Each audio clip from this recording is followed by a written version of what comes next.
all that is. Moment 5. The Last Days of the 20th Century Man by Subbudu. Narrated using the author's AI-generated voice. It was the best of times. It was the worst of times. It was unmistakably the end of time as we knew it. The 20th century was down to its final 10 breaths, its last flickering fax transmissions, and its remaining struts down the catwalk of history before the new millennium arrived with bleached tips, bug paranoia, and the eerie promise of global reinvention. In Silicon Valley, sleep-deprived engineers were building firewalls with one hand and praying to their pagers with the other.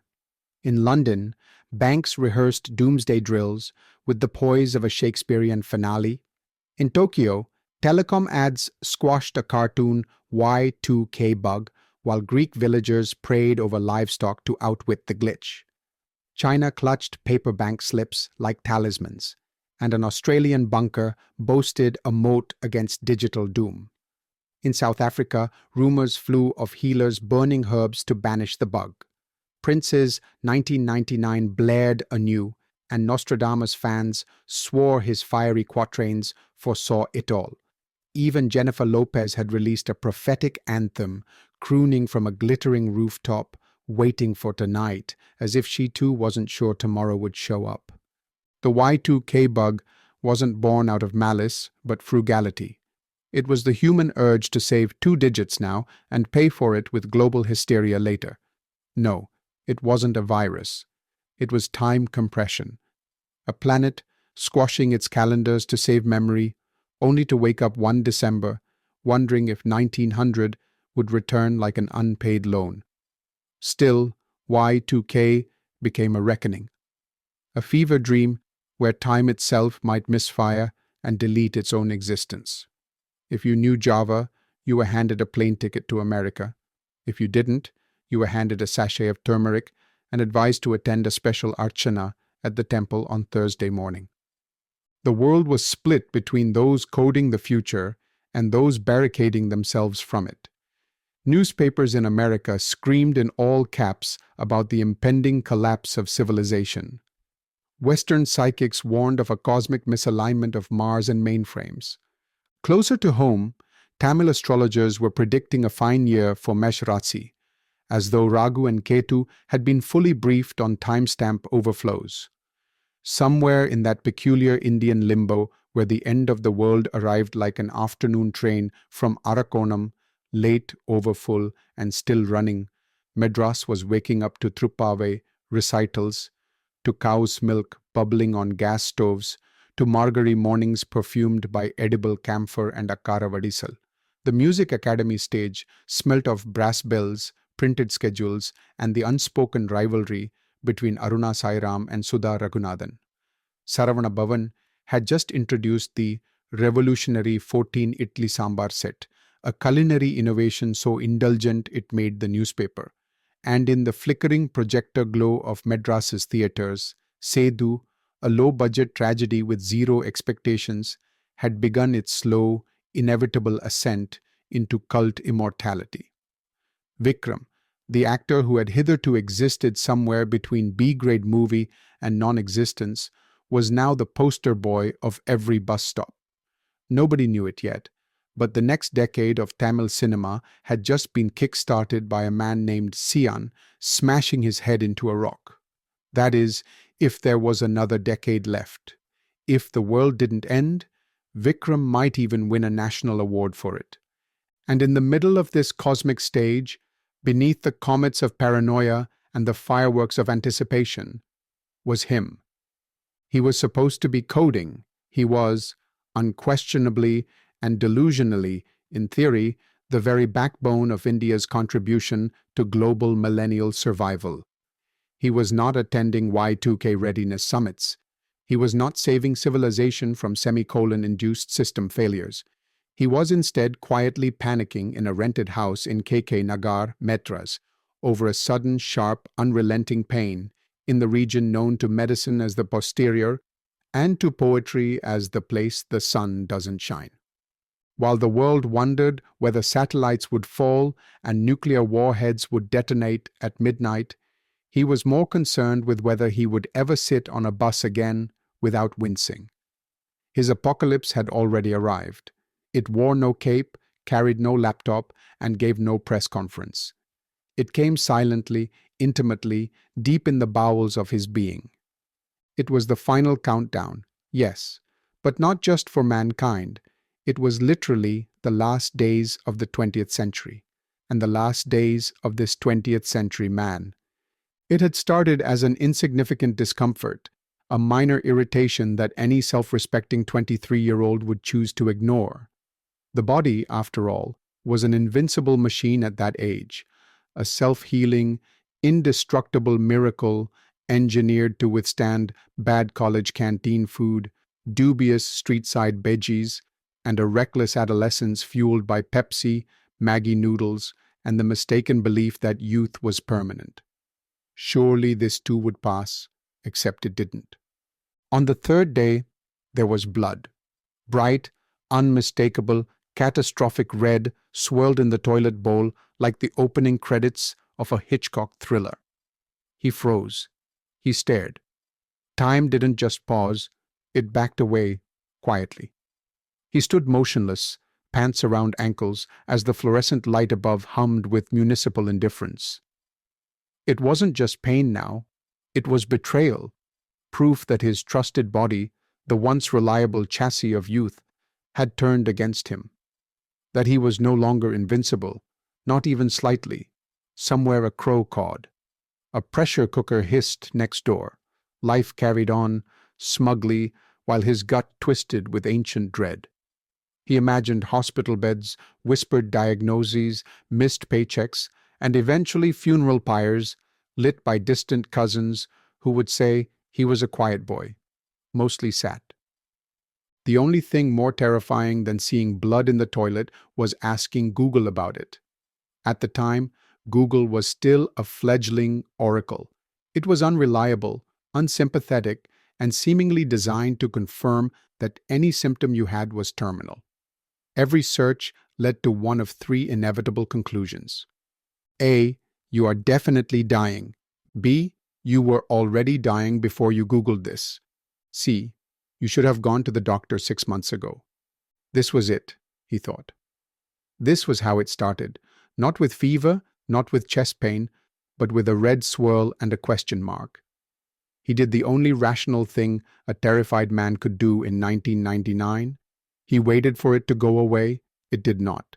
By the fourth day, his faith in miracles had been thoroughly shattered. He had to do something. He did not know it yet, but inside him and outside in the wider world, a parallel drama was unfolding. Two crises, one cosmological and the other colorectal, danced on a shared timeline. One was discussed in White House briefings, the other in hushed tones near bathroom doors. Y2K and the U2 Kaka problem. What were they if not siblings born of poor planning and ignored warnings? He began to suspect that both disasters, the global and the deeply personal, were about to peak at the same time. There was, of course, a small issue: work. It was his second job, and he had been there for just a few months. Taking leave was a delicate matter, fraught with the fear of being seen as unreliable.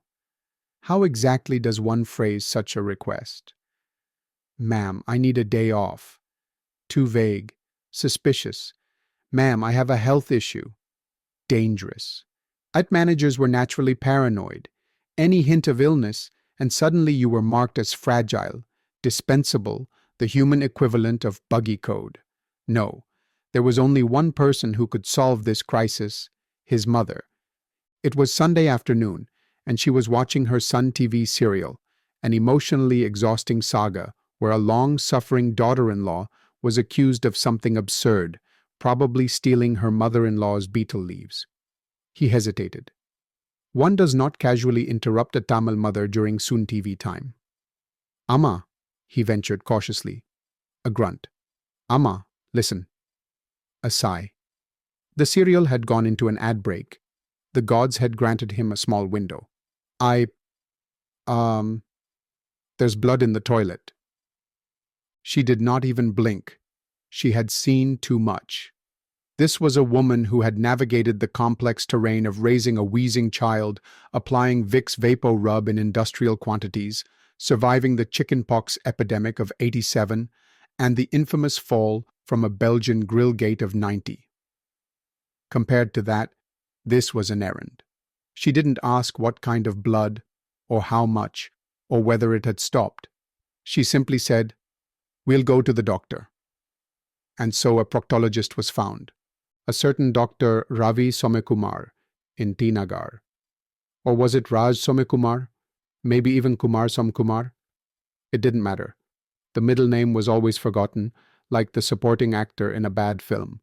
He was simply Somkumar, a name as vague as his own understanding of what was happening to his body. The clinic was behind Holy Angels Convent School, tucked away in a quiet residential lane. This was surprising because T. Nagar was not known for quiet residential lanes. No, for all practical purposes, T. Nagar was just Pandi Basar. It was where the world came to shop, a place where sidewalks did not exist because they were occupied by commerce vendors selling sticker pottu, plastic bangles, fake Nike shoes, fake Adidas shoes, fake Puma shoes, and fake Lacoste t-shirts that were imported but somehow cost only 100 rupees. Yet here, nestled behind the madness, was Samkumar's clinic. The auto ride there was a journey of pain. Sitting in an auto, on a good day, was an exercise in core strength. Sitting in an auto with a bottom problem was torture. Every pothole, every sudden break, every unexpected swerve was a fresh level of agony. The auto driver, blissfully unaware, was conducting a one-man political debate with himself. "Namamma should enter central politics, sir. Country needs it. Superpower it will become, sir." He was in no mood to debate.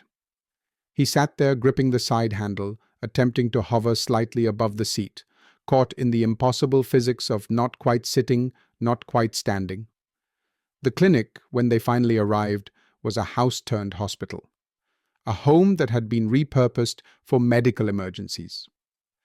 The waiting room smelled faintly of ginger tea and existential dread.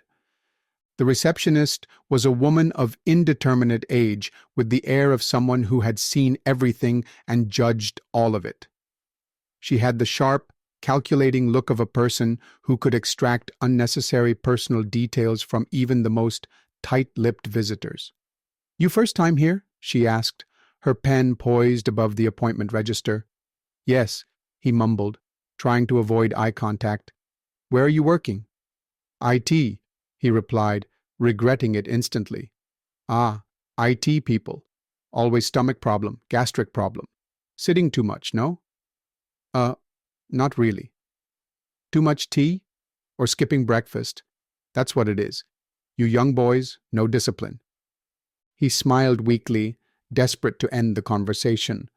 But she wasn't done. "So what's the problem?" she asked casually, flipping through papers as if she were asking about the weather. "Oh, just routine checkup." His voice trailed off. She gave him a look. A long, knowing look. The kind that suggested she had seen 100 routine checkups walk in and limp out. Eventually, she waved him in. Dr. Somkumar was affable, mild-mannered, hummed a tune from Dilze as he scribbled something in a notebook. His coat was faintly stained with iodine. His stethoscope hung like an afterthought. "Lie down," he said, already donning gloves. The humiliation was total. Just as he lowered himself onto the table, the receptionist walked in, uninvited but clearly summoned by telepathy. "Hold this light," the doctor instructed. She did. She peered. He prayed for lightning to strike the clinic. After what felt like a geological era, Somkumar stepped back, removed the gloves with grim finality, and announced, "It could be hemorrhoids, or it could be piles." There was a pause. Then came the kicker. "Surgery," he said. Pause. "Soon." When he walked back to the front desk to settle the bill, she was waiting. 10,000 rupees for surgery, she said. her face a masterclass in neutrality. He couldn't meet her gaze. She had no such qualms. "And 1,000 advance," she added, flipping through receipts with the same fingers that had moments ago held a light over his most private embarrassment. His mother glanced at him. He glanced at his mother. They paid. And as they stepped out, one burning thought formed in his mind. Why was he about to get cut open without a second opinion? It was his maternal uncle who floated the idea as casually as one might recommend a new tea stall. "Why don't you go check with Dr. Bhaskaracharya?" Ah, Bhaskaracharya, a name that didn't just arrive. It echoed, ricocheting off the dusty corridors of memory, dragging with it an entire history wrapped in layers of faded medical charts and that distinct smell of hospital corridors, part disinfectant, part despair. Bhaskaracharya wasn't just any doctor, he was the son of Dr. Acharya Sr., the patriarchal physician whose name had been etched into the family's collective medical history like a watermark, subtle, permanent, and impossible to ignore. And just like that, his mind spiraled backward into the fabric of old Madras. Dr. Acharya Sr.'s clinic wasn't merely a building. It was an institution, a living, breathing organism nestled opposite the sprawling Purswakam tank, a structure so intertwined with the city's pulse that you'd think it had been there since the Chola dynasty. To reach this bastion of healing, one had to ascend a narrow staircase that existed not for convenience, but as a test of character, an act of pilgrimage before the ritual of diagnosis.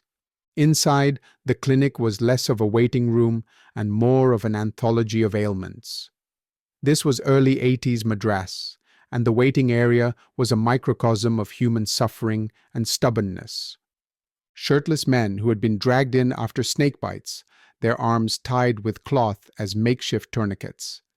Elderly women in faded saris fanned themselves furiously, their foreheads glistening with beads of sweat and kungumam. A man perched precariously on the hood of an ambassador car outside because chairs were for the weak. Children with snotty noses wailed in chorus, competing with the distant honking symphony of Purasawakam, high road traffic. Presiding over the controlled chaos was Acharya Sr. himself, tall, lean, and perpetually upright, with a slight forward tilt, as if always bracing for life's next crisis.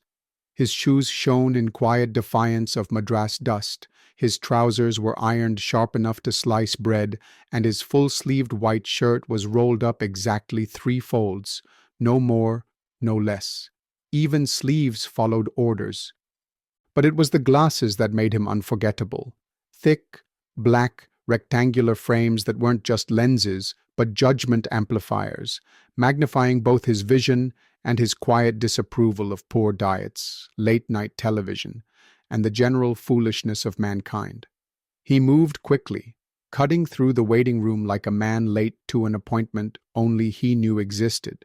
His walk, a slightly forward-leaning glide, could have made even Steve Jobs pause mid-stride and reconsider posture. The Acharya walk, as he liked to call it in his mind, was a family heirloom. And with that walk came a legacy, a philosophy of medicine passed down like family jewelry. The tonic trinity, no matter the ailment, fever, headache, a cough that could dislodge ceiling tiles, or vague metaphysical complaints like sulfur forming in the chest or vayu entering the knee, the prescription was always the same. 3 mysterious liquids poured with ceremonial gravity into unlabeled glass bottles from unmarked jars. 1. Deep red, the color of rasna gone rogue. 2. Murky blue, suspiciously like diluted fountain pen ink. And 3. A terrifying creamish sludge, somewhere between expired coconut chutney and cement water, the kind of hue that made you question your will to live. Each tonic promised miraculous recovery, provided you could survive the taste. The true genius, of course, lay in never knowing what was in them. They worked or they didn't. But the ritual worked. That was the point. It was medicine by mystique, less science and more surrender. And somehow it worked. People got better, or at least they stopped complaining, which in Indian healthcare is basically a full recovery. Because years later, in the more sterile modern corridors of his son Dr. Bhaskar Acharya's clinic, he would see it again. That same forward tilt, the same sense of urgency balanced with casual indifference. Bhaskar was taller, with a faint stoop at the upper back, not quite a hunch, but a subtle architectural flaw, gifted by either genetics or the weight of medical degrees. And Bhaskar wasn't just some distant family doctor. Number. He had history, personal history. At the age of 5, he had already been on Bhaskar's operating table. It was a simple ear procedure, the kind doctors forget by lunch. But to a frightened child, it felt like open-heart surgery. He remembered the sterile brightness of the surgical room, the metallic gleam of unfamiliar instruments, and the ominous object they placed over his face, a sieve-like contraption, the kind his aunt used to sift flour before making chapatis. Except this wasn't for flour. This was for chloroform. "Amma! Amma! Amma! Amma!" he had cried, his voice trailing into unconsciousness like a radio signal fading into static. When he woke up, groggy and confused, he heard the tale that would become family folklore. His maternal grandmother, Amamma, had spent the entire surgery knocking on the operating room door, demanding updates with the persistence of a LIC agent. It was less a medical procedure and more a joint operation between surgeons and an emotionally overwrought grandmother trying to breach sterile protocol. But Bhaskar's medical portfolio didn't end there. There was his uncle, the proud owner of a hernia that had been operated on 3 times, by none other than Bhaskar himself. Whether this was a testament to the hernia's resilience or Bhaskar's optimism remained an unsolved medical mystery. And then there was the time he broke his arm in 9th grade. They had rushed to doctor Bhaskar's clinic in Kilpauk, only to find the nurse asleep in the middle of the room, snoring softly like a background soundtrack to his fractured dignity. "Excuse me, I think my hand is broken." The nurse had blinked, yawned, and said, without missing a beat, "Oh, the doctor doesn't handle fractures here. You'll have to go somewhere else." Since that day, he had never returned. Until now. But this time, he decided not to take his mother. This wasn't the kind of humiliation that required parental supervision. Instead, he enlisted Sendil, college mate, confidant, and owner of a Suzuki Samurai that had seen better days. "Machi, I'm ready. Let's go." The Suzuki Samurai arrived with the mechanical enthusiasm of a dying mosquito. Riding pillion with a backside problem was a fresh circle of hell.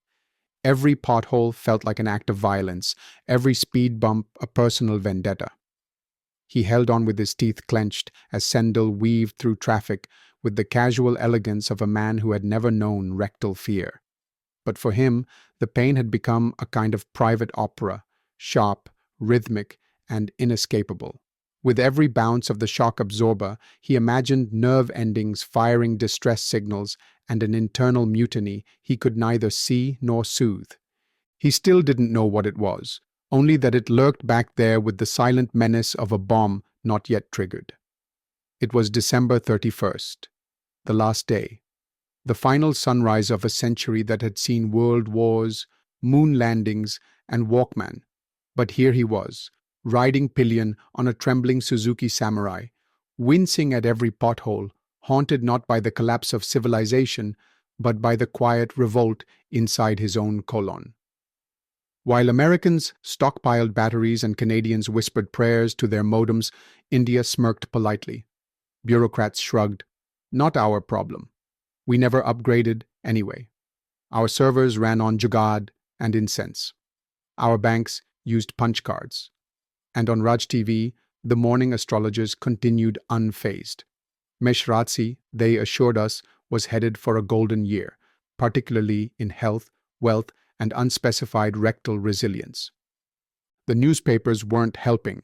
"World waits as clocks tickle toward chaos," screamed the Hindu.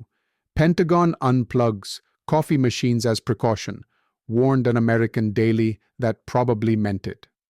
Village recipes lost in software backup crisis, claimed a Tamil magazine with alarming specificity. But it was the New York Times, urbane, grave, and tragically unaware of Madras that captured the moment best. Midnight nears, nobody knows anything. As the bike bumped forward through the kilpauk evening, he clutched the side handle like a man trying to hold the world together. Sendil's confidence steered them into the city's underbelly, while his own backside screamed from behind, "You are not okay. You are absolutely, catastrophically not okay." But Kilpauk was waiting. Kilpauk, that stubborn neighborhood, had refused to change. The roads were the same, the houses the same, the air thick with the familiar blend of nostalgia and dust. Dr. Bhaskar's clinic, too, remained untouched by time, the broad house with its lazy ceiling fan, the cane chairs with their dignified creaks bearing the collective weight of countless anxious bottoms. They waited. And then his name was called. Dr. Bhaskar Acharya hadn't changed much. The faint stoop, the forward-tilted walk, the same no-nonsense demeanor, like a man perpetually 2 steps away from being late to something important.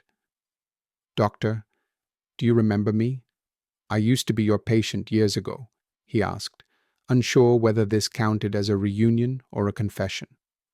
Bhaskar peered over his glasses, his expression somewhere between vague recognition and the polite indifference reserved for old acquaintances whose names you've forgotten. Unlike the mortifying ordeal with Samkumar, here he felt comfortable. Maybe it was nostalgia. Maybe it was the fact that Bhaskar had already seen his insides, under brighter lights and more dramatic circumstances.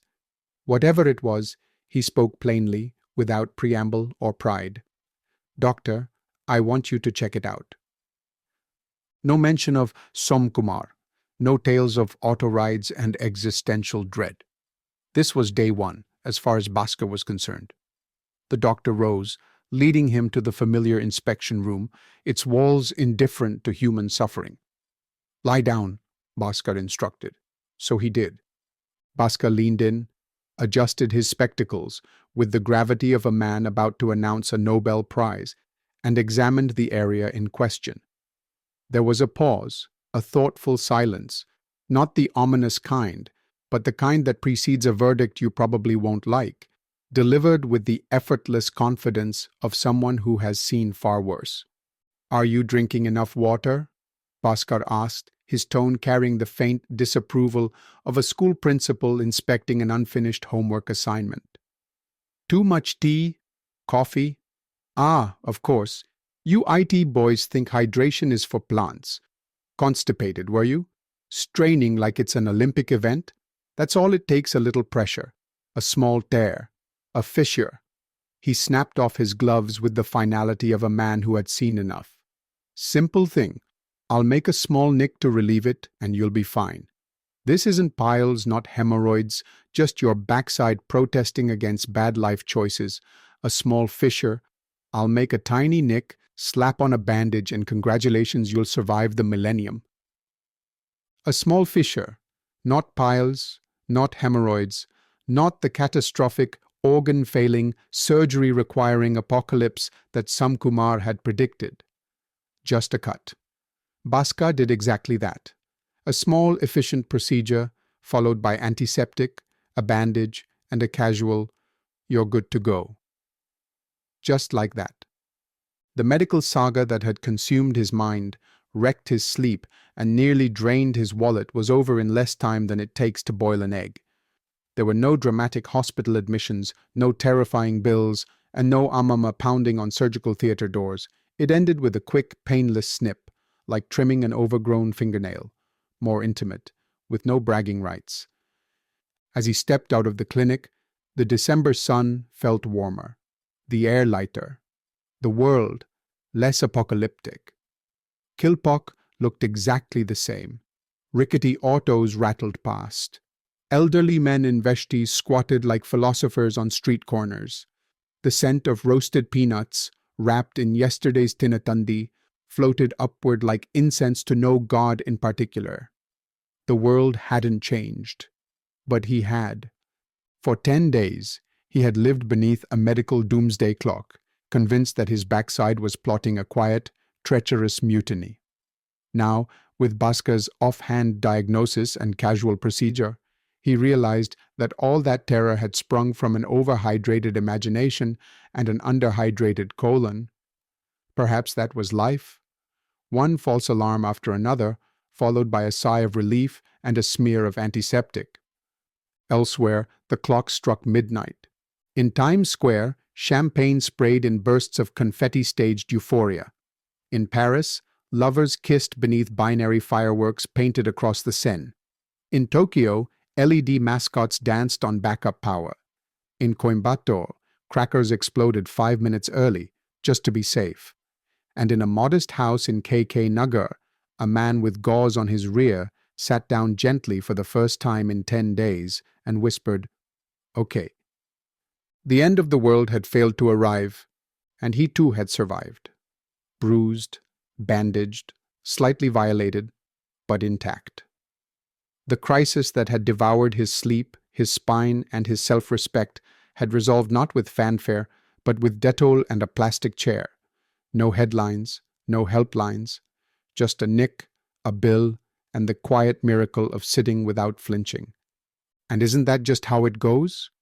We imagine our endings in operas and mushroom clouds. We expect hellfire, reckonings, and the undoing of logic and light. But more often, it's a glitch, a sneeze, a missed call, a line of bad code, or a red swirl in porcelain.